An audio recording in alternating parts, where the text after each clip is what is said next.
Ya,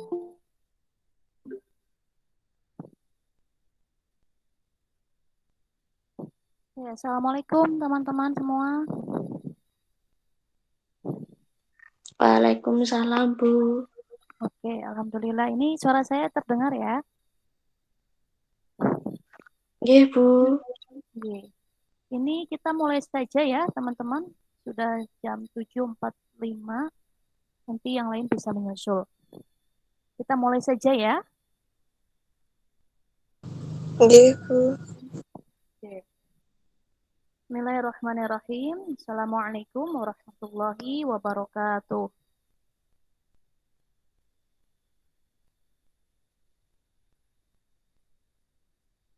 Waalaikumsalam warahmatullahi wabarakatuh.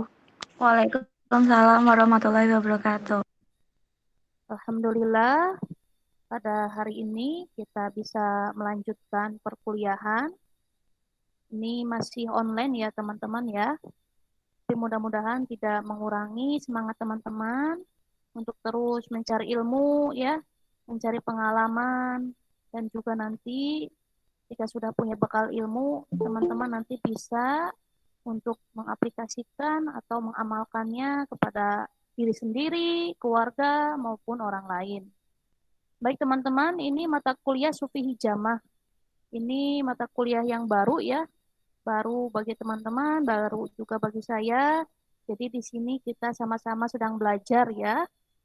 Oke, untuk mengefisienkan waktu, mari kita awali perkuliahan hari ini dengan membaca basmalah bersama-sama. Bismillahirrohmanirrohim. Baik teman-teman, ini kemarin kita sudah ya prolog ya tentang apa itu sufi hijamah, untuk apa sih manfaatnya dan lain sebagainya ya. Itu kemarin 2 pertemuan di video yang pertama dan kedua sudah kita diskusikan bersama-sama bahwa sufi hijamah atau dalam hal ini adalah terapi bekam ya yang populer di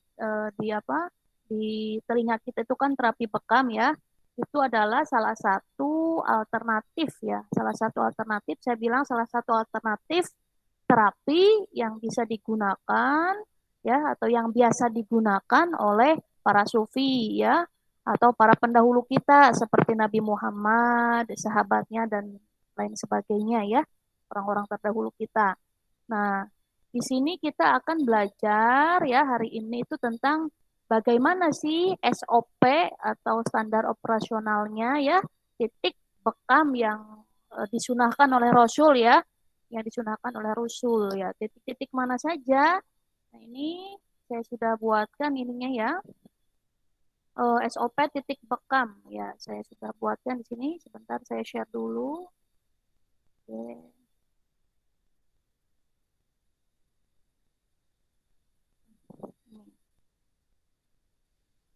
Oke, sudah terlihat ya ininya ya. Sudah terlihat PPT-nya di layar, teman-teman? Sudah, Bu. Oke, ya. Nah, ini SOP titik bekam dan perawatan setelah bekam. Ini materinya masih dari saya ya. Ini PPT ini saya dapatkan dari penulis buku namanya Dr. Ahmad Ali Ridho ya. Punya bukunya itu ada Bekam Sinergi. Beliau itu praktisi juga ya. Praktisi di bidang bekam juga. Nah, ini ada beberapa titik nih, kita akan belajar titik-titik mana saja sih sebenarnya yang dianjurkan ya untuk dibekam. Nah, ini sebelum ke titik-titik yang akan saya sebutkan, kita harus pahami dulu bahwa ternyata kesembuhan seseorang ya atau ketika seseorang sakit itu ada 3 syarat ya, 3 syarat seseorang bisa sembuh. Yang pertama tepat diagnosanya ya, tepat diagnosanya. Misal kalau misalkan ada orang yang sakit ya datang ke dokter, si pasien itu katakanlah menceritakan riwayat sakitnya, Pak, saya sakit perutnya gitu ya, karena mah gitu. Nah, itu tepat diagnosanya bahwa kata dokter, oh berarti kamu ini adalah penyakit lambung atau mah. biasanya itu telat makan gitu ya.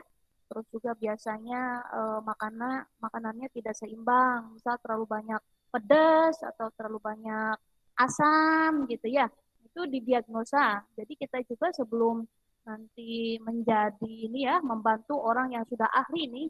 Jadi kita nanti untuk menjadi seorang yang ahli dalam terapi atau menjadi terapis bekam itu harus mengikuti pelatihan dulu. Nah, minimal sekarang kita ilmunya dulu ya, tahu diagnosanya bahwa oh ada orang yang sakit kepala, nanti di bekamnya sebelah mana ya?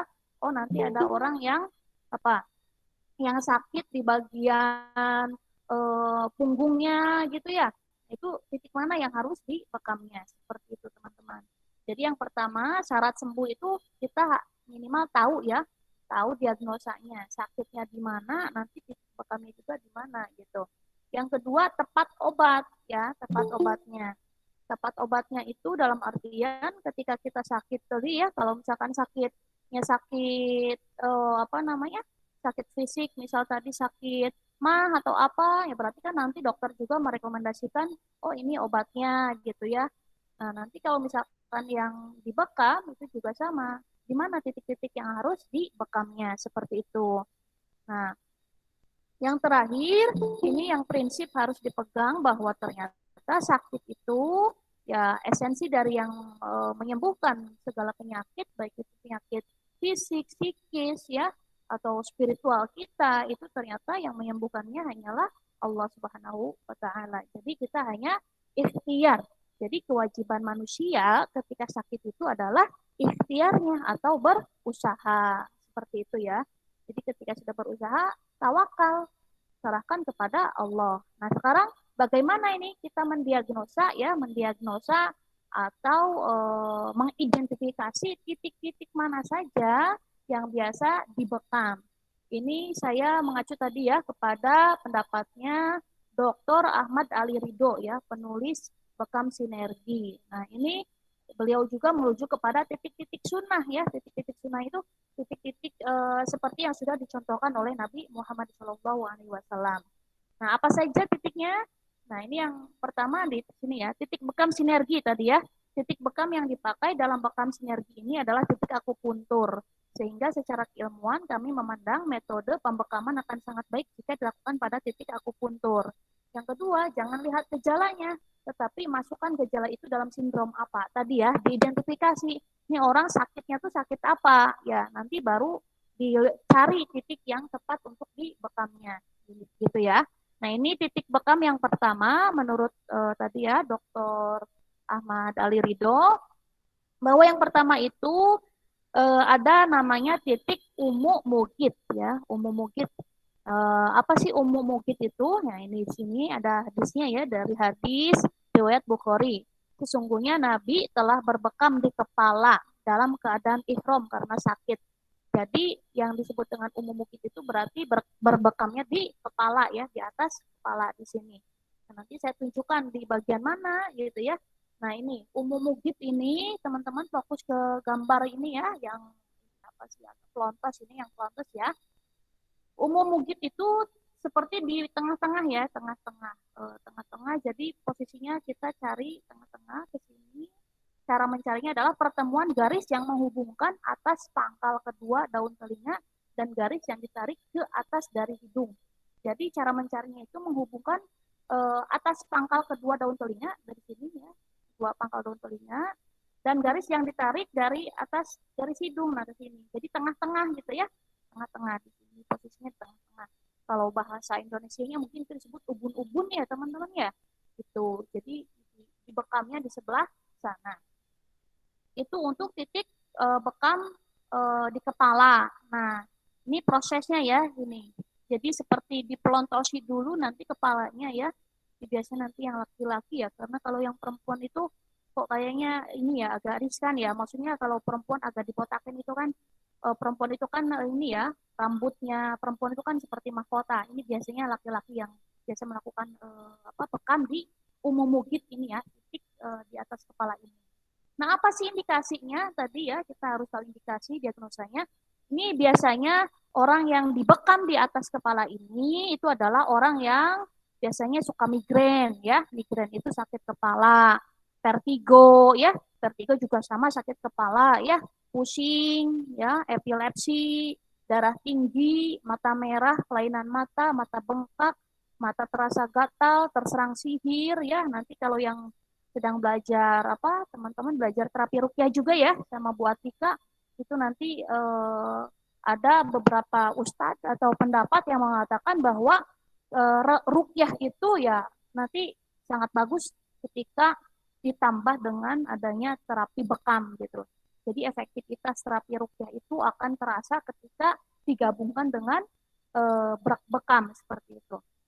Terus mimisan, menajamkan hafalan, ini ketika teman-teman gaduh atau gelisah, insomnia itu juga bagus untuk dititik di titik umum mugit ini ya teman-teman. Seperti itu ya. Yang pertama titik umum mugit, posisinya di atas kepala sini ya. Oke, yang kedua al-kahil dan al-akhdain ya. Al-kahil dan akhdain. Nah, ini saya bacakan dulu ya hadisnya. Ini dari riwayatnya itu Tirmizi, Ahmad, Abu Dawud ya. Jadi bahwa sesungguhnya menurut Anas ini, Anas radhiyallahu an berkata bahwa sesungguhnya Rasulullah dibekam pada akhdain ya. Akhdain itu kedua urat leher, di sini ya, kedua urat leher, dan kahil itu bahu. Nah, di belakang ya. Nanti saya tunjukkan gambarnya di sini ya. Jadi al-kahil dan al-akhdain. Al-akhdain itu kedua urat leher, kahil itu bahu. Nah, ini kita contoh di sini ya. Al-kahil ini yang ini nih, cup yang besar ya teman-teman ya. Cup yang besar itu namanya al-kahil ya, al-kahil. Al-kahil yang besar itu namanya al-kahil, ya, bahu ya, titik bahu ini tengah. Kalau yang kecil-kecil ini, cup yang kecil itu namanya al-akhdain. Jadi di kedua urat leher. Ini juga titik-titik yang disunahkan oleh Rasulullah, gitu ya. Jadi selain di atas kepala, tadi ada di kedua urat leher disebut al-akhdain, akhdain ya. Nah, yang di sini bahunya itu al-kahil. Nah, apa sih al-kahil? Nah, ini sesungguhnya Rasulullah berbekam pada 3 tempat, 1 di kahil dan 2 pada akhdain. Ya, ini ya. 2 ini disebut akhdain, yang satunya ini disebut al-kahil. Seperti itu ya, teman-teman. Nah, indikasi dari al-kahil, ini yang tadi yang tengah-tengah yang besar itu, cup yang besar, itu ketika teman-teman demam, ya. Demam, muntah-muntah, pusing, hipertensi, sama ya, sama gejalanya ya. Penyakit dalam tulang belakang leher, kedutan pada punggung dan lengan atas, ya, kekakuan leher tadi ya, epilepsi, pilek, influenza, TBC, demam, malaria seperti itu. Nah, itu indikasi untuk yang al-kahil. Nah, sementara yang akhdain ini ya, akhdain itu tadi 2 titik urat leher ini buat apa sih sebetulnya? Ini tadi udah ya, lokasi akhdain di bawah garis batas rambut kepala belakang. Ini tadi ya, posisinya ini nih, 2 ini. Jadi bisa pakai cup kecil, bisa pakai cup besar ya sebenarnya ya, tapi posisinya tadi di belakang leher itu. Indikasi akhdain itu pusing ya teman-teman, sama ya. Pusing, punggung dan leher kaku atau nyeri, TBC, muka bengkak, tuli mendadak ya, tenggorokan nyeri dan serak, rahang kaku, nyeri pada gigi, ini yang suka sakit gigi ya, rahang kaku, nyeri pada gigi, radang tulang, telinga berdengung, gondongan ya, gondongan itu kayak apa namanya besar gitu ya, pipinya membengkak seperti itu. Nah, itu ada titik yang pertama tadi umum mugit, yang kedua al-kahil ya tadi tengah-tengah, yang ketiganya akhdain ya di kedua leher. Nah, sekarang yang ketiga katifain disebutnya katifain. Katifain itu yang pinggir samping ini ya, yang bahu-bahunya ya teman-teman ya. Yang bahu-bahunya bukan yang tengah, yang pinggir kiri dan kanan ya. Oh, ini ke yang pinggir kiri dan kanan. Katifain, yang lokasi pada lekukan di atas bahu kanan dan kiri tadi ini ya, yang kiri dan kanan. Indikasinya leher kaku, nyeri bahu pundak, biasanya pegel-pegel sini ya. Kalau misalkan habis ini ya teman-teman, bisa habis angkat-angkat beban yang berat gitu ya, atau apa namanya, mengangkat ya benda-benda yang berat. Sebenarnya tidak hanya benda ya. Kadang kalau kita punya pikiran yang terlalu dalam gitu ya, terlalu stres itu juga terkadang ini tuh sakit-sakit gitu ya, bahu tuh terkadang kaku, nyeri pundak apa gitu. Lengan tak dapat diangkat, radang kelenjar susu ya, masuk angin, batuk pilek, stroke. Nah di sini ya. Jadi Cativine ini tadi posisinya kanan dan kiri itu. Itu buat meredakan bahu ya, bahu pundak dan seterusnya. Itu yang keempat teman-teman. Nah yang terakhir ini ala warik. Bukan terakhir ya, ini yang kelima ala warik. Ala warik itu di punggung ya, di punggung ya, ini di punggung. Ini contohnya ini bekam basah semua ya teman-teman ya. Ala warik ini sifatnya apa sih? Menguatkan fungsi ginjal, menghilangkan penyakit lembab, menguatkan pinggang, menguatkan unsur air dan api, menguatkan daya lihat mata, menguatkan daya dengar. Indikasinya ini yang suka ngompol, impoten, hipersek, kolik ginjal, kencing darah, pada batu ginjal, sering kencing, urin sedikit, diare kronis, susah tidur, ya, keputihan, haid tidak teratur, kuping berbunyi, mata kabur. Ini biasanya di apa namanya di bekamnya tadi di ala warik tadi ya, posisinya itu di pinggang ya, di pinggang seseorang ya. Itu ala warik ya teman-teman. Nah, yang terakhir ini ala do do dohril kodami ya, ala dohril kodami di atas ini ya, dohril itu kan di atas ya, di atas apa ini, kaki ya, di atas kaki. Posisinya ini satu jari di atas lipatan pertemuan antara ibu jari kaki dan telunjuk kaki. Satu jari di atas tadi ya, satu jari di atas lipatan pertemuan antara ibu jari kaki tadi dan telunjuk kaki. Ini tengah-tengah ya, ibu jari dan telunjuk kaki. Tengah-tengahnya di sini ya. Nah, seperti itu. Indikasinya pendarahan, hernia, ngompol, radang testis, sakit kepala, mulut moncong, daerah iga sakit, sakit punggung, hiperses, hipertensi, penyakit dada, sisi dada dan pinggang. Ini sebetulnya untuk ini ya, kalau yang sakit-sakit ini juga bisa ya, sakit-sakit kronis ini ya. Seperti itu. Nah, ini yang terakhir itu di betis. Betis itu tengah-tengah antara lipat lutut, belakang, dan tumit ya. Sifatnya menghentikan nyeri, indikasinya nyeri pinggang, urat terpilin, sakit dalam tulang kering, beri-beri, semua cedera dan trauma, nyeri dan kejang betis ya, wasir, dan sebagainya ya. Keistimewaan itu mempengaruhi dubur ya. Pengaruhi dubur maksudnya apa ya? Maksudnya mungkin dia ini ya, apa namanya, lancarlah pencernaannya. Ya, tengah-tengah di betis. Selanjutnya titik paru, tadi betis, titik paru sekarang ya. Titik paru-paru, pengambilan titik kahil, nah kahil kan tadi tengah-tengah. Dan titik organ paru secara bersamaan, ini nanti bersamaan, itu sinergi antara titik akan lebih memuaskan efek bekam. Jadi selain di tadi kahil, tengah-tengah ini ada titik paru di sini ya, dua.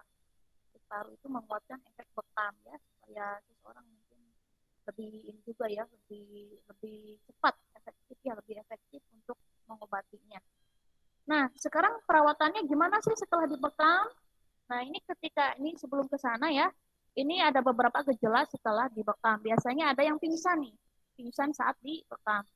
Biasanya pasien takut dengan darah bekam ya, kondisi pasien yang lemah energinya, pasien habis makan dalam jumlah banyak, pasien habis melakukan hubungan suami istri, salah diagnosa, yang seharusnya pasien tidak dilakukan pembekaman.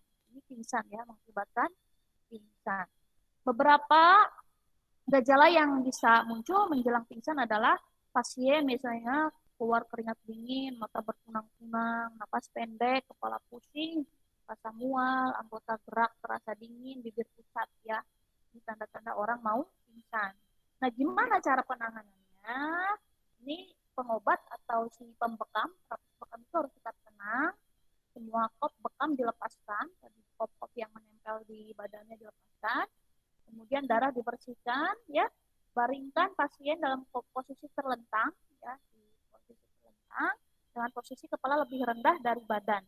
Jadi disejajarkan ya, ini apa?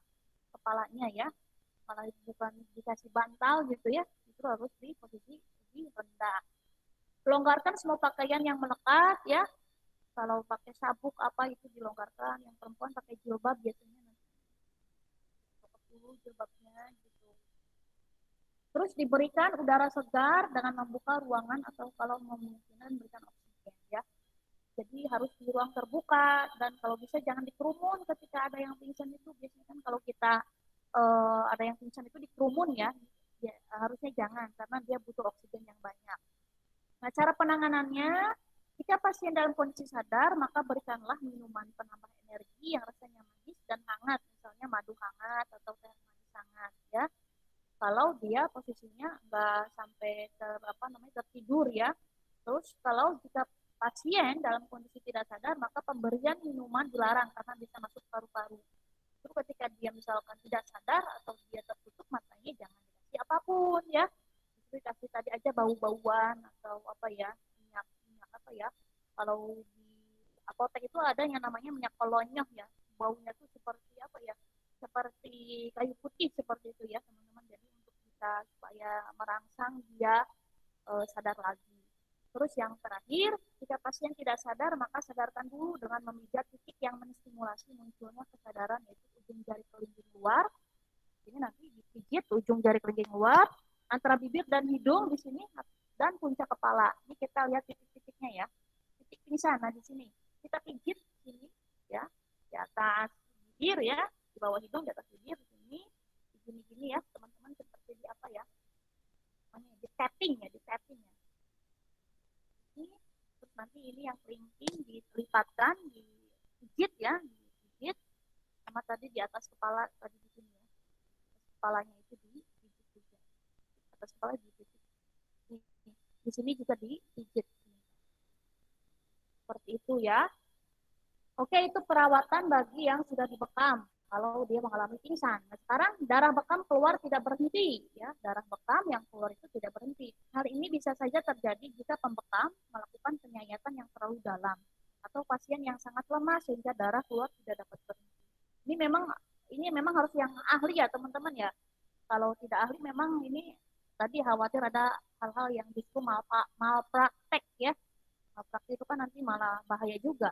Nah, langkah yang bisa dilakukan gimana nih ketika darah itu terlalu banyak yang keluar? Satu, ambil beberapa kasa, ya, kain kasa, jadikan satu tempelan pada daerah yang terluka, tempelkan dan tekan beberapa menit sampai darah berhenti. Tempelkan sambil ditekan, ya, nggak usah terlalu kencang juga karena kan dia sedang luka posisinya.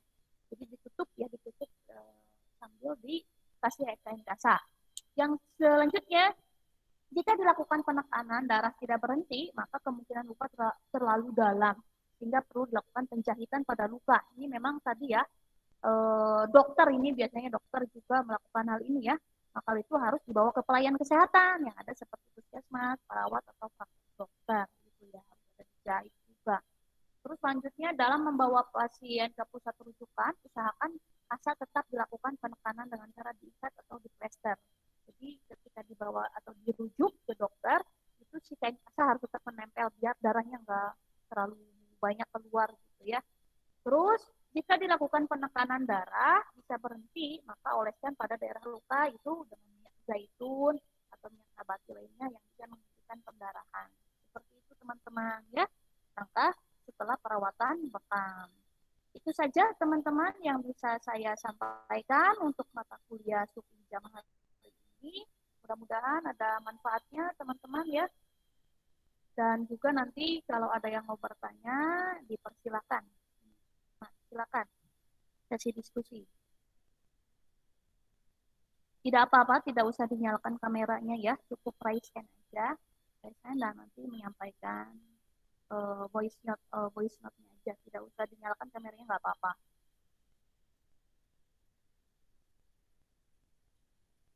Oke, silakan teman-teman.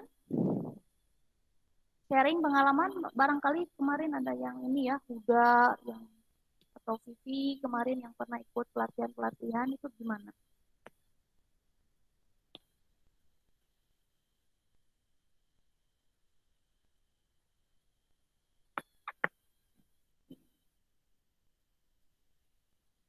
Halo?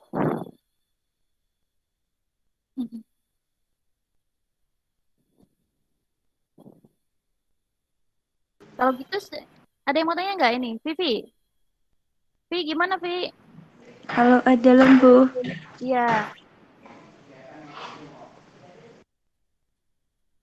Iya, ceritakan pengalamannya ini teman-teman yang pernah lihat seminarnya barangkali ya. Ini kemarin Vivi dan teman-teman ke ini ya, ke Pak Yai Mustamir Pedak ya di Semarang. Itu kan Nggih, Bu. beliau itu juga kan merukyah iya. Tapi yang saya tahu beliau juga membekam ya Pia. Iya, Bu, juga bekam. Itu beliau kemarin cerita nggak tentang bekam Vi? Untuk bekam itu kemarin diceritakan sedikit kalau misalkan antara bekam yang dalam Islam dengan yang biasa itu sebenarnya ada perbedaannya. Cuman beliau nggak menceritakan secara rinci gitu Bu, cuman beliau mengatakan itu memang ada perbedaan antara bekam yang Islam dengan bekam yang cuman bekam aja gitu loh Bu. Hmm. Ya, kalau yang dari buku kemarin yang saya baca itu yang siapa sih?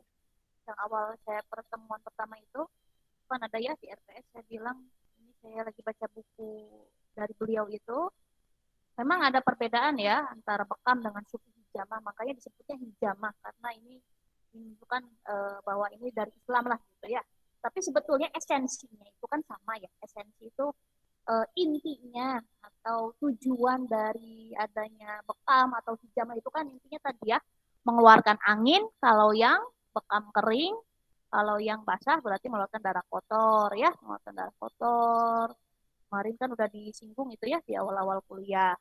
Nah, itu bedanya kalau yang di bekam, bekam biasa itu ya, itu atau yang ini biasanya berkembangnya dari Cina ya, yang berkembang dari Cina, yaitu tidak dilakukan penyayatan, pakainya disuntik, jadi disuntik. Pakainya disuntik untuk katakanlah mengeluarkan darahnya. Jadi setelah di bekam pertama pakai tadi ya bekam kering, setelah vakum terjadi vakum kalau di bekam biasa itu pakainya biasanya disuntik tapi kalau di hijama itu disayat biasanya pakai pisau gitu ya pakai alat-alat yang tajam ya dan itu dilukainya nggak terlalu dalam jadi cuma permukaan kulitnya aja gitu tapi kalau misalkan yang di itu kan bisa tadi bisa saja terjadi penusukan yang terlalu dalam atau bagaimana kan gitu ya kalau misalkan yang bekam biasa seperti itu. Jadi yang saya tahu perbedaannya itu ya perbedaannya dari prosesnya ya. Prosesnya ada yang dengan disayat, ada yang dengan disuntik untuk mengeluarkan darahnya. Seperti itu. Oke, ada lagi? Ini enaknya tuh memang ini ya, praktek ya, mata kuliah suku hijama itu ya teman-teman ya. Dan menghadirkan terapis yang ahli gitu ya. Nanti kalau saya ke Semarang, mudah-mudahan ini ya, nanti saya rencana mau ke Semarang, mau penelitian di tadi di Pak Yai itu di Gereja Sehat Syafaat 99 Semarang itu mau penelitian ini ya, penelitian yang ditugaskan dari kampus ya. Nanti mungkin kalau beliau bersedia, nanti apakah di video kan atau gimana teknisnya ya teman-teman ya. Nanti saya ngobrol-ngobrol lah ke arah situ juga. Karena kalau untuk menghadirkan beliau itu memang harusnya ada kolaborasi ya. Misal ini kan yang suku hijamah itu tidak hanya kelas ini ya, tapi kelas satunya juga ada mata kuliah suku hijamah. Itu kalau misalkan menghadirkan itu biayanya lumayan gitu, 1,5 kalau nggak salah. Kemarin tuh dia bilang jadi pertanyaannya kan memang dari kampus itu tidak ada dana ya, tidak difasilitasi dana untuk ini ya pengembangan ini. Nanti biasanya itu dari mahasiswa misal patungan berapa gitu. Saya juga patung sebagai dosennya. Gitu. Tapi nanti saya diskusi lagi sama Bu Salma ya, karena memang ini bagusnya tuh ada prakteknya. Kalau nggak ada praktek hanya teori ya sebetulnya teman-teman bisa aja baca di buku seperti itu ya. Atau nanti ada kalau ada seminar-seminar nanti saya kasih info lah nanti ya. Kemarin kan dari siapa ini ya? Ada yang pernah nge-share nggak sih ada seminar terapi bekam gitu. Nanti kalau ada info-info itu nanti saling kasih tahu aja ya, seperti itu. Ini saya juga baru pertama ya dapat mata kuliah Sufi Hijama, jadi masih sama berproses belajar gitu. Jadi di mata kuliah ini sebetulnya tidak hanya tentang bekam ini ya, tentang bekam terus ya yang diajarkan atau yang akan didiskusikan. Nanti kita akan belajar juga ya tentang tibu nabawi yang lainnya ya, seperti manfaat dari madu, jintan hitam dan lain sebagainya. Nanti saya punya bukunya itu ada Ahmad Ali Hussein ya tentang beberapa jenis tibu nabawi yang bisa dijadikan obat gitu. Kita sebagai seorang akademisi memang harus tahu landasan teoritisnya. Karena kalau tidak tahu landasan teoritisnya, hanya misalkan langsung praktek, itu juga nanti malah bukan terlihat sebagai akademisinya. Akademisi itu kan dari segi keilmuannya mumpuni, dan lebih baiknya itu nanti ada prakteknya. Nah, prakteknya itu jadi seorang terapis itu memang harus apa namanya harus diadakan pelatihan tersendiri ya, tidak bisa di mata kuliah aja gitu. Jadi teman-teman nanti kalau ada rezeki ya kita bisa sama-sama untuk mendatangkan pakarnya seperti itu. Ada yang mau disaringkan lagi nggak ini?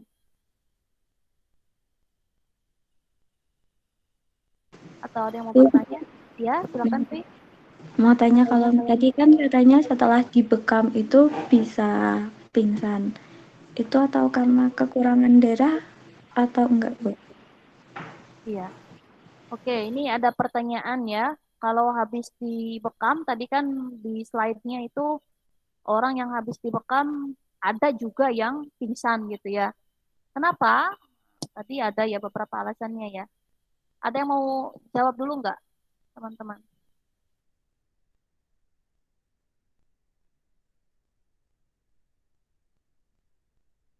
Ini saya share lagi ya ininya ya. Sharekan. Nah, pingsan saat dibekam. Ada orang yang pingsan ketika dibekam. Pingsan itu yang pertama ada yang orang takut sama darah ya. Itu biasanya ini ya, ya mungkin bisa disebut fobia juga ya. Fobia lihat darah itu membuat orang tuh jadi kayak lemas gitu lihat darah tuh. Itu ada yang seperti itu sehingga dia tadi ya pingsan seperti itu. Gak punya energi ketika ngeliat darahnya kok banyak banget gitu ya. Itu ada yang seperti itu. Terus yang kedua karena kondisi pasiennya yang lemah. Ya beda-beda ya Via. Ini hanya beberapa indikatornya. Nanti kita kan lihat bagaimana kok dia bisa pingsan. Nah ini diagnosa atau identifikasinya karena ada yang takut dengan darah, karena pasiennya memang kondisinya lemah gitu ya.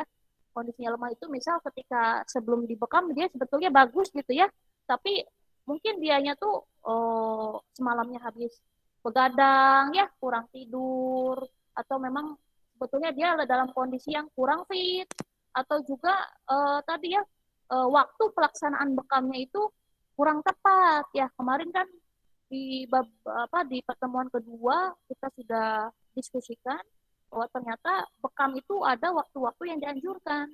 Jadi tanggal 15, 17, 19 dan 21 ya. Atau pasien di sini nih habis makan dalam jumlah banyak ya, sampai terlalu kenyang ya, kenyang banget. Bisa terlalu makan banyak, bisa juga dia belum makan sama sekali. Itu kan membuat dia jadi lemah. Terus pasien habis melakukan hubungan suami istri ya, kok ngaruh Bu? Ya ini teman-teman kan belum ngalamin ya.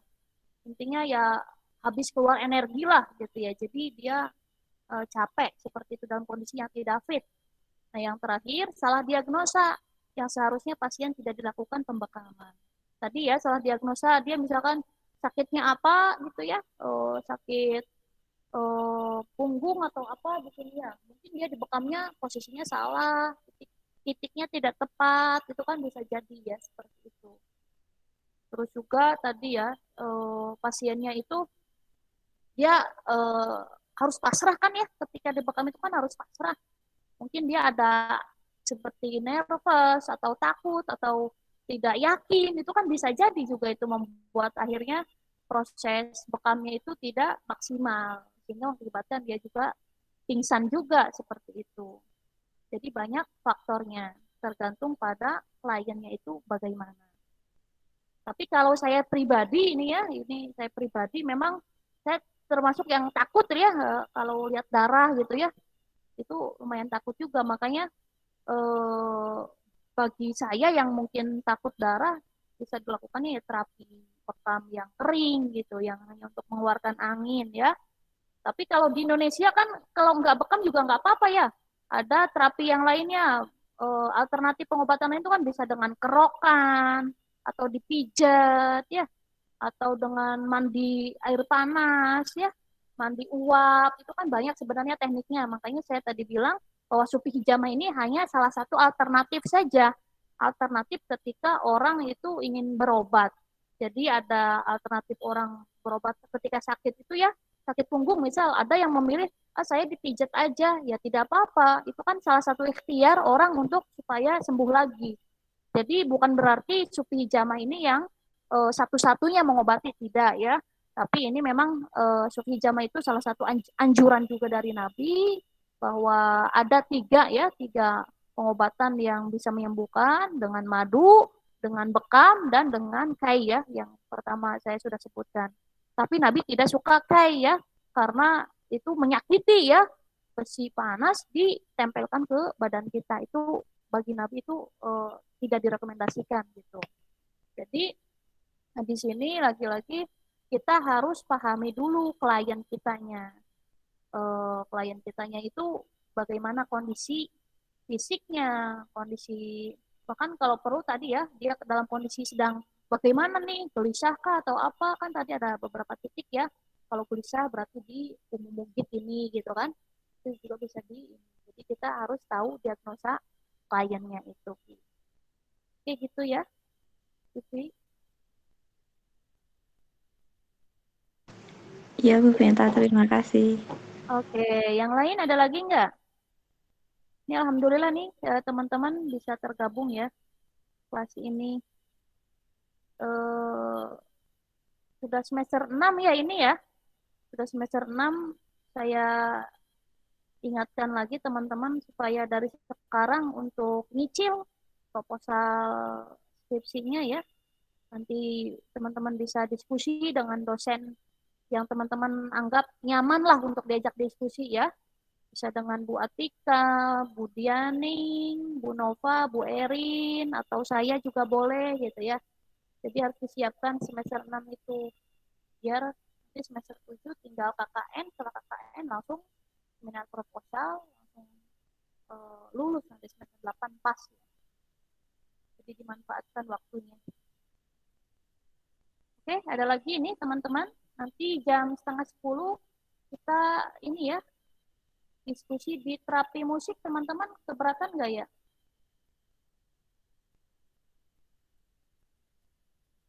Dilanjutkan.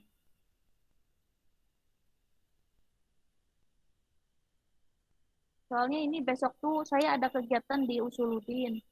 Jadi di Usuludin itu besok ada rapat dosen-dosen ya terkait penelitian. Itu besok pelaksanaannya.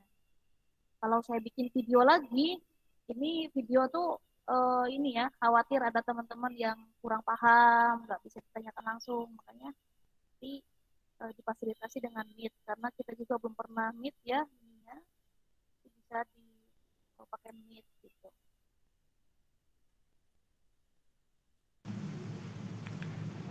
Bu, ada pertanyaan di kolom chat. Oh iya, ini ya. Ini dari Mbak Zulaiha ya. Mbak Juli. Betul Bu, enaknya ada praktek, nggak teori-teori aja biar lebih memahamkan. Ya betul ya. Mata kuliah terapi musik, mata kuliah sufi hijama, mata kuliah rukiah, terus mata kuliah apa lagi teman-teman tuh ya? Terapi lintas budaya, mungkin yang dapat terapi lintas budaya itu memang ada harus prakteknya sebetulnya ya. Ini tapi karena kondisinya online ya, paling nanti menampilkan video-video. Tapi kalaupun nanti diizinkan, ini kan harus tetap izin ke pimpinan dulu. kalau mau datang ke kampus. Seperti dulu kan kita meten pernah ketemu ya bimbingan langsung, itu kan izin juga ke pimpinan. Seperti itu. Nanti saya komunikasikan lah besok kan saya ketemu Bu Salma ya, bagaimana untuk mata kuliah yang memerlukan untuk terapi yang dipraktekkan seperti itu. Tapi kalau untuk praktek tadi ya teman-teman, tadi ya saya sudah bilang dari awal, saya juga sebetulnya ya ini apa namanya ya, kekurangan yang harusnya saya juga perbaiki ya, bahwa ternyata dosen TP itu harus minimal punya legacy, legacy itu apa ya, kewenangan untuk tadi ya punya terapi-terapi apa gitu ya. Ini kebetulan dosen-dosen TP ini kami belum ada ini ya, belum ada yang tersertifikasi bisa pelatihan apa-apa gitu ya, termasuk yang Sufi Hijamah. Dulu itu ada Bu Lulu. Bu Lulu juga saya tanya-tanya pas ngajar Sufi Hijamah katanya nggak sampai praktek, masih teori-teori katanya gitu, karena masih S1. Kita mengajarkan pada landasan teoritisnya. Kalau ingin jadi praktisinya, memang itu harus ada pelatihan. Pelatihannya itu dulu kalau Bu Lulu itu 6 hari ya, 6 hari atau 1 minggu lah ya, 1 minggu itu biayanya kalau nggak salah 2.500.000 itu ya, seperti itu teman-teman. Ada juga kemarin ke Pak Mustamir saya tanya kalau per individu itu 750 ya untuk tersertifikasinya. Tapi kalau untuk rame-rame seminar itu biayanya 1,5. Nah ini memang untuk mendatangkan praktisi ini tadi ya dari kampus memang tidak ada anggarannya, tapi nanti coba saya tanya ya besok ke Bu Salma gitu bagaimana solusinya. Teman-teman sangat antusias ya untuk mendapatkan bekal ya, bekal tambahan untuk kemudian nanti bisa jadi pengalaman tersendiri bagi teman-teman. Nanti saya sampaikan ini, terima kasih ya Mbak Juli. Selanjutnya Mbak Nisa, Bu mau tanya, tadi kan katanya bakal bisa menghilangkan sihir. Itu kok bisa tahu itu sihir itu gimana Bu?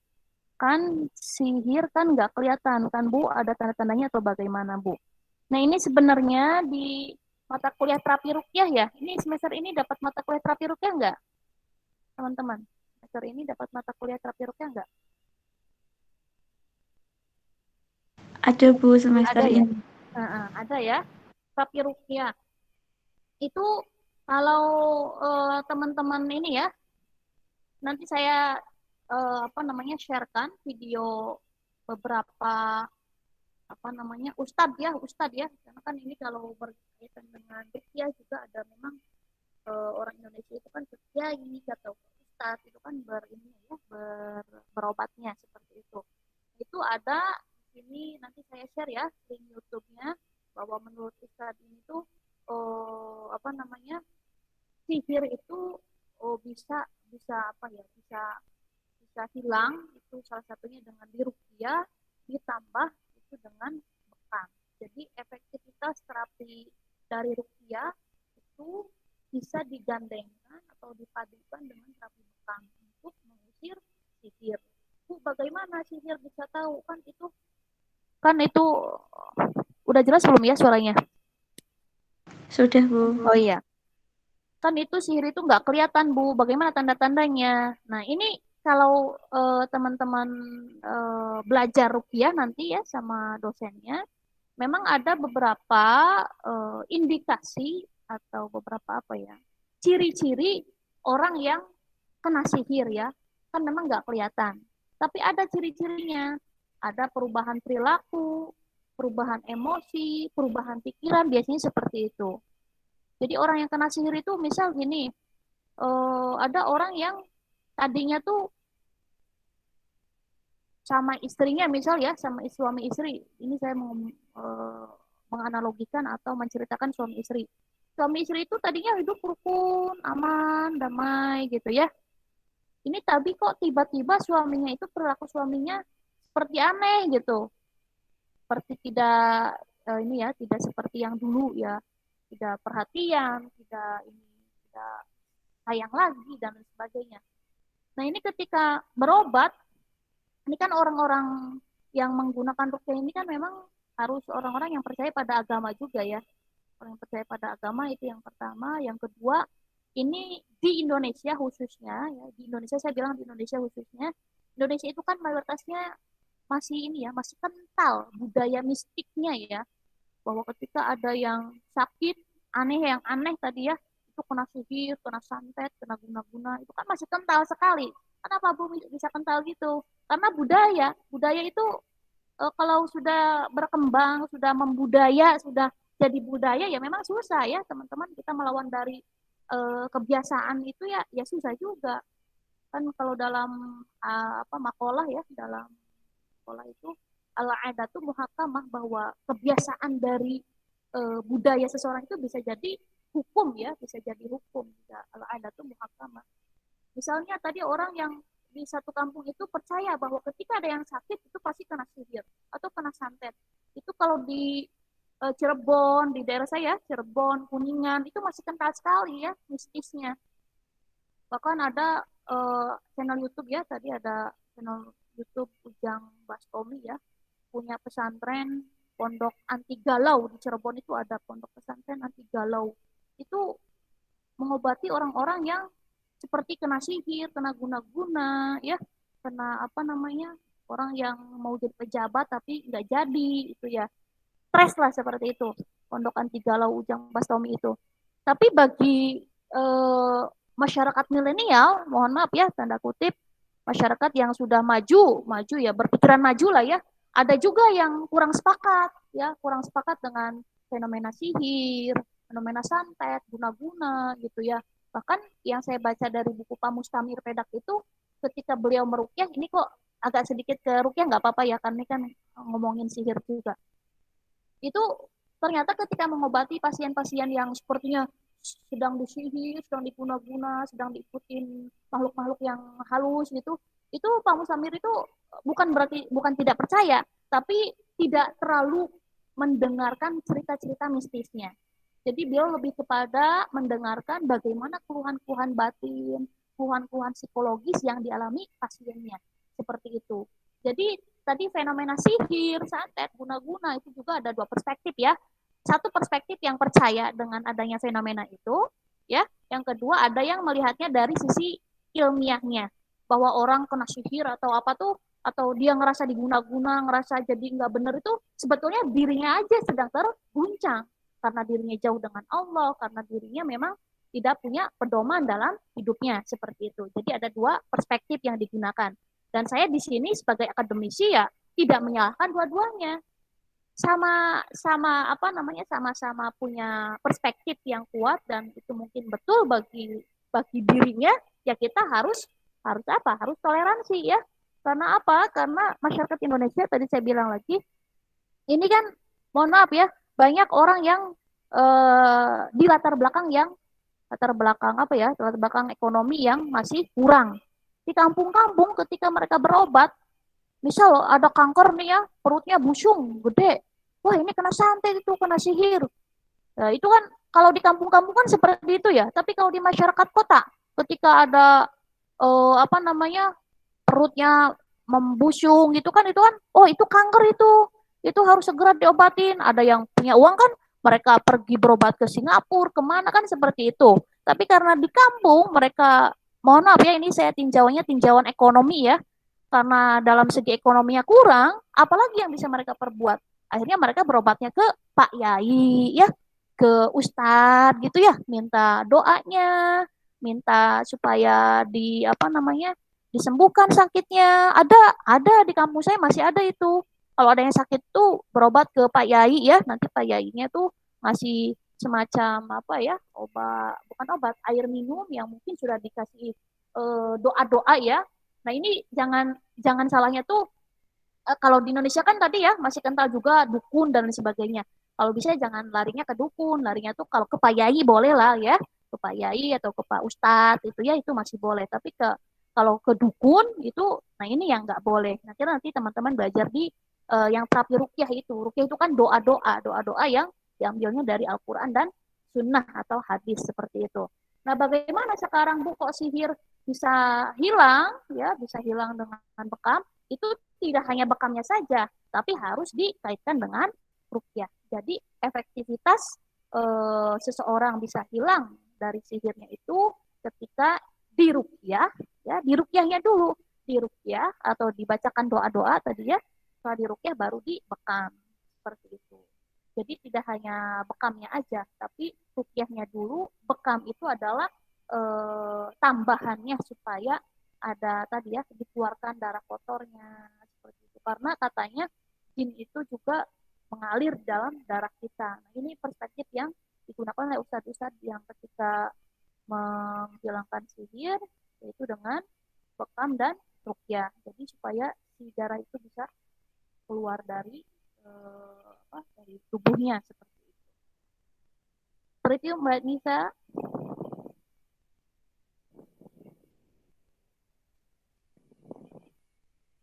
Mbak Nisa, oke, itu ya. Ada lagi teman-teman?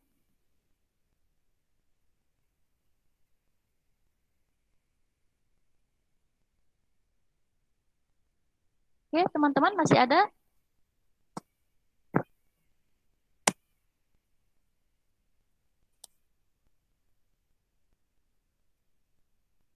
Ini Talita, Memes, Cinta, Ina, udah pada paham ya? Yakin, Ainul yakin, Putri, Yahya, Gina, Denta Ahmed itu siapa nih? Aini ya, Aini ya. Aini,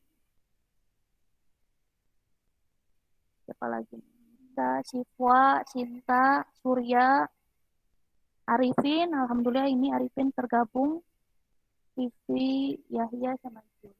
Irfan aja yang nggak tergabung ya, Irfan. Irfan karena di pondok. Ada lagi teman-teman? Ada Bu di kolom chat. Ada ya di kolom chat ya? Oh iya, ya ini Nisa. Oke, sama-sama. Ini dari Putri Ragil ya, ini tuh ya?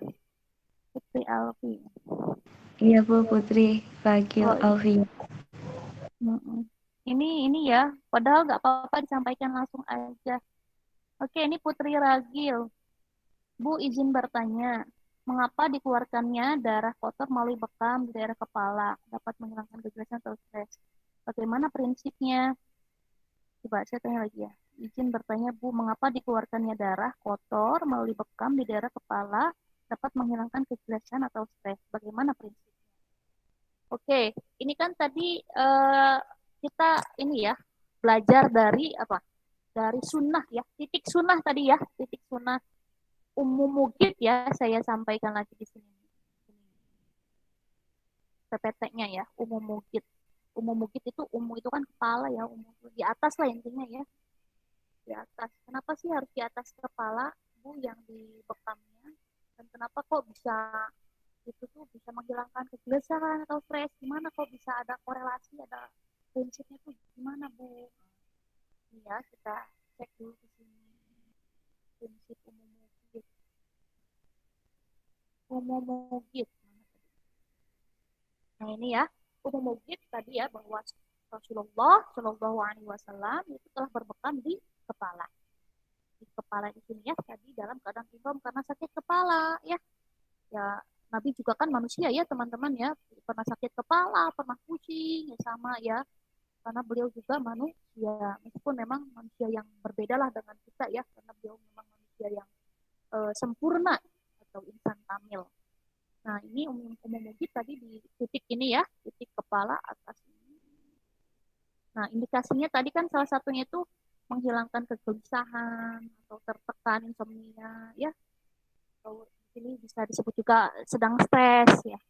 Ini jawaban ini aja ya, jawaban analogi aja ya, jawaban analogi. Kalau kita punya banyak pikiran, pikiran tuh ada di mana sih? Di kepala ya, di otak ya. Banyak pikiran. Kenapa banyak pikiran? Karena biasanya kita itu apa? Terlalu memikirkan banyak hal yang sebetulnya tuh tidak mesti harus dipikirkan juga. Kan manusia tuh seperti itu ya. Kita tuh misal memikirkan kuliah. Wah, kuliah itu nanti ribet online. Nah, itu udah kepikiran. Kuliah ribet online. Wah, kuliah online itu nanti nggak enak, banyak tugas. Wah, kuliah. Padahal itu belum terjadi. Wah, kuliah online itu nanti ngabisin kuota. Wah, kuliah online itu nanti, banyak sekali yang dipikirkan ya. Sama, ini sama dengan dosennya ya. Saya juga kadang memikirkan seperti itu. wah besok saya mau ngasih apa ya, materi apa ya, belum lagi materinya, belum lagi nanti siapin videonya, belum lagi ini itu, banyak dipikirin ya. Jadi itu wajar, hal yang sangat wajar dipikirkan oleh manusia. Karena ciri manusia yang masih hidup adalah dia masih berpikir. Tapi tadi ketika pikiran itu tidak di-manage ya, tidak dikontrol, yang ada stres atau terlalu menumpuk, akhirnya tertekan ya, otaknya tuh kayak apa namanya, pusing gitu ya.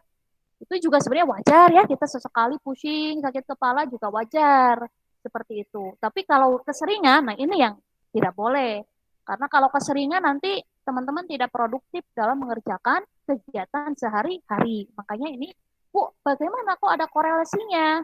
Korelasinya karena kan pusat tadi manusia berpikir atau apa ya namanya ya, berpikir, apa namanya, menganalisis, memikirkan masalah itu kan posisinya di otak ya, di kepala. Makanya ada satu titik di kepala yang itu tuh bisa untuk dibekam atau di tadi titik di umum mungkin. Supaya apa? Bisa dikeluarkan darah kotor. Karena ketika pikiran tadi yang campur aduk itu terkadang semrawut ya otak kita ya. Semrawut itu, otak kita terkadang tadi ya tegang, otak kita tegang, terkadang juga apa namanya, terlalu apa ya, sampai kayak pusing gitu ya, pusing. Itu karena tegangnya itu, akhirnya supaya rileks lagi itu dibekam ya, dibekam, dikeluarkan darah kotornya. Kan salah satu manfaat dari bekam itu kan kemarin selain mengeluarkan darah kotor, itu kan meremajakan kulit juga ya. Bahasa Huda tuh kemarin apa ya? Huda bilang regenerasi, apa sih? Regenerasi darah ya. Jadi darahnya itu supaya bagus lagi, meremajakan. Kalau ini kan meremajakan kulit, kalau ini meremajakan darah seperti itu. Jadi supaya darah kotornya dikeluarkan, nanti terproduksi lagi darah yang lebih sehat seperti itu. Jadi ada korelasinya, ada. Bagaimana prinsipnya tadi? Prinsipnya ketika sakit di kepala karena tadi kita sering sering apa? Sering terlalu banyak memikirkan hal-hal yang sebetulnya belum terjadi ya. Itu kan manusia seperti itu ya. Belum terjadi aja dipikirkan. Ini nanti gimana ya, ini udah semester 6, gimana skripsiannya, nanti saya bingung nulisnya, apa ya masalahnya, itu dipikirin aja, nanti itu malah yang membuat kita stres sendiri ya, seperti itu. Makanya ketika ada tugas ataupun amanah ataupun pekerjaan apapun, jangan diletakkan di belakang kita ya, jadi kayak beban gitu ya. Pikirin gitu. Letakkan itu ada di depan kepala kita ya. Kalau pernah yang nonton film apa? 5 cm ya. Nah, ini saya update juga kalau perfilman ya. 5 cm itu setiap pekerjaan apapun anggap ada di depan. Jadi step by step, satu-satu. Oh, hari ini saya ngerjain apa? Ada depan mata itu, saya ngajar kuliah nih. Ngajar atau ngisi kuliahan. Nah, ini satu-satu. Oh, ini beres ini, nanti ada satu lagi nih di depan. Nah, gitu jangan dipikirin ya, bahkan jadi beban di belakang ya. Dipikul, nanti kita terlalu banyak beban-beban yang dipikul ya. Kita jadi capek memang teman-teman. Jadi pikiran itu mempengaruhi kepada aspek tubuh kita ya. Al-aqlu salim fi jismi salim. Jadi ketika pikiran kita sehat, maka jasad kita atau fisik kita juga sehat. Dan sebaliknya, ketika fisik juga itu sehat ya, itu nanti ke pikiran kita, ke psikis kita lah, itu juga sehat. Memang ada korelasinya. Kalau teman-teman pikirannya tenang, nanti fisiknya sehat. Tapi kalau pikirannya tidak tenang, fisiknya sakit. Begitupun ketika sedang sakit, orang sakit itu kan pikirannya juga enggak katakanlah enggak lancar gitu ya, enggak sehat. Orang yang lagi sakit itu kan pengennya istirahat, ya enggak bisa mikir seperti itu. Jadi harus dijaga keseimbangannya. Dan salah satu alternatif untuk menjaga keseimbangan agar kita sehat selalu itu dengan sufi hijamah, gitu ya. Tapi saya enggak bilang bahwa sufi hijamah satu-satunya, ini salah satu alternatif. Karena nanti alternatifnya banyak, ada dengan mungkin mengkonsumsi madu, minuman yang sehat, makan makanan yang sehat, dan lain sebagainya. Kalau saya sendiri tipenya itu ketika sakit itu saya istirahatin, minum air putih yang banyak, makanan dan minuman juga tadi ya, larinya ke buah atau ke sayur, sama kalau bener-bener pegel capek itu paling kerokan sama pijat ya. Karena bekam itu bagi saya sendiri juga takut ya bekam itu ya seperti itu. Apalagi bekam yang basah ya mengeluarkan darah. Jadi enggak satu-satunya. Mungkin yang laki-laki ya, ini suami saya juga pengalaman itu sering banget itu ya dibekam, terutama bekam bekam basah. Itu katanya enteng memang ya. Setelah dibekam itu badannya jadi enteng seperti itu. Begitu ya, Mbak Putri. Ya, Bu, terima kasih. Oke, sama-sama. Oke, teman-teman, ada yang lain? Kalau tidak ada, ini saya mau menjelaskan untuk pertemuan minggu depan ya. Minggu depan itu teman-teman kan udah dikasih e-book ya kemarin ya. Dibagi kelompok juga udah. Tapi yang kelompok ketiga kok nggak ada yang ngisi ya. Itu nanti saya isikan aja ya kelompok tiganya ya. Jadi kelompok 1, 2, 3, 4 ya nanti presentasi. Nah kelompok 1 minggu depan presentasinya.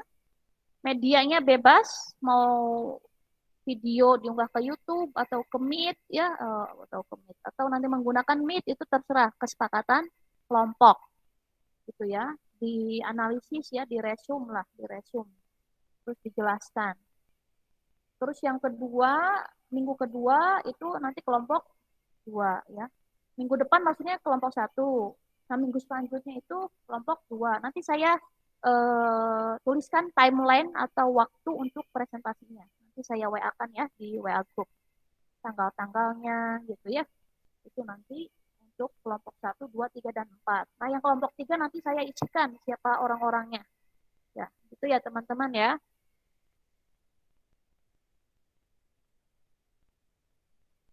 Nanti Nggih, Bu Mecan. ya, nanti setelah UTS, insya Allah nanti kita akan ke tadi ya berbagai obat alternatif di saya lagi ngisi materi lagi gitu. Nanti ini kan udah minggu ketiga ya, minggu ketiga 1, 2, 3 udah. Nanti 4 minggu ke depan itu teman-teman ya diskusi kita bersama. Nanti setelah itu UTS.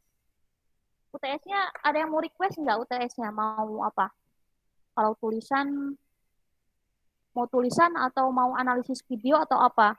Atau bebas terserah saya. Ada yang mau request nggak untuk UTS-nya?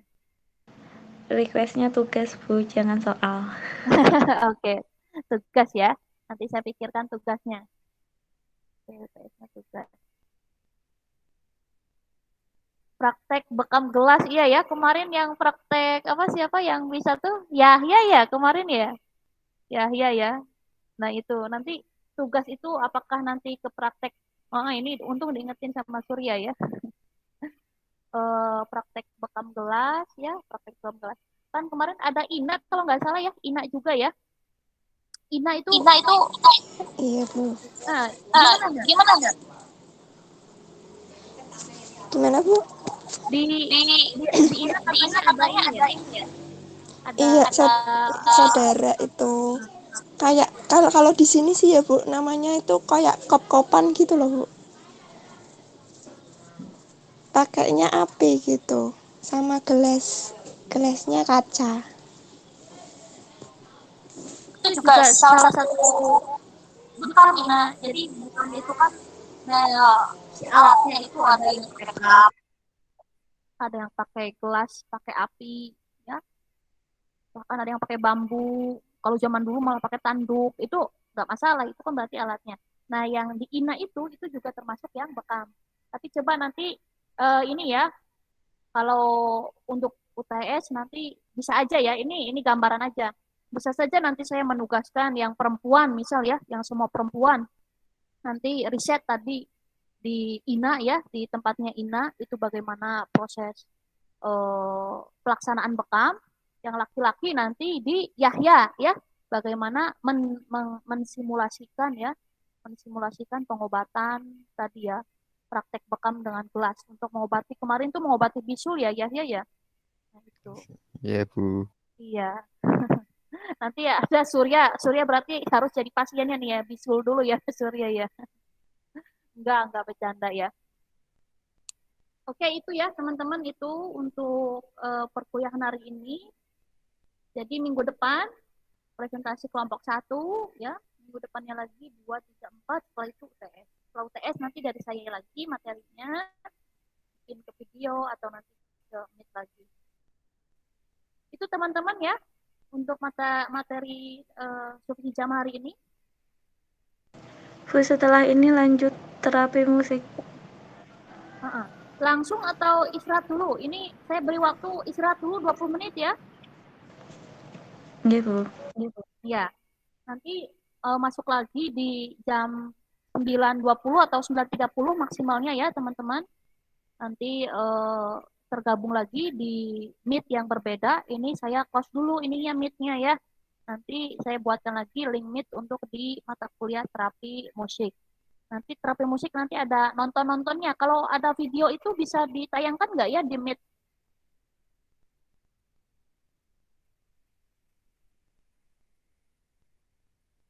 Teman-teman ada yang pernah pengalaman nggak?